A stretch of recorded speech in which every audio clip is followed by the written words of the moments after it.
అన్‌వైరింగ్ and rewiring అంటే, మనకి అవసరం లేని విషయాలను వదిలిపెట్టి, కావలసిన విషయాలను రిసోర్స్‌ఫుల్‌గా మార్చుకోవటమే ఈ అన్‌వైరింగ్, రీవైరింగ్ అంటే. ఇక్కడ ఒక స్టోరీ చూద్దాం. ఒక మదర్ వాళ్ళ అమ్మాయికి చెబుతుంది.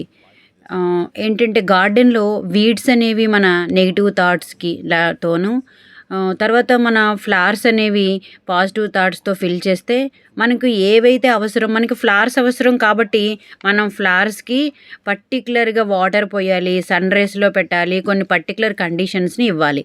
అదే నెగెటివ్ థాట్స్ వీడ్స్‌లాగా వాటంతట అవే పెరుగుతాయి అని వాళ్ళ మమ్మీ తనకి వివరిస్తుంది. అప్పుడు తన బ్రెయిన్‌లో అయితే మమ్మీ మనం వీడ్స్‌ని పంపించేద్దాం, పాజిటివ్ థాట్స్‌ని పెంచితే మనకు మంచి ఫ్లవర్స్ వస్తాయి. అప్పుడు మనం గార్డెను చాలా కలర్‌ఫుల్‌గా ఉంటుంది కదా అని అంటుంది. అంటే అర్థం ఏంటంటే, మనం ఎప్పుడైతే నెగెటివ్ థాట్స్‌ని బయటకు పంపించేస్తామో, పాజిటివ్ థాట్స్‌తో మన బ్రెయిన్‌ని ఫిల్ చేసుకుంటామో, ఆ గార్డెన్ లాగే మన బ్రెయిన్ కూడా ఎప్పుడూ మంచి థాట్స్‌తో మంచి సక్సెస్‌ఫుల్ లైఫ్ వైపు వెళ్తుంది. మరి మీ బ్రెయిన్‌ని మీరు రీవైర్ చేసుకోవాలనుకుంటున్నారా? ఆర్ అన్‌వైర్ చేసుకోవాలనుకుంటున్నారా? కామెంట్ బాక్స్‌లో కామెంట్ చేయండి.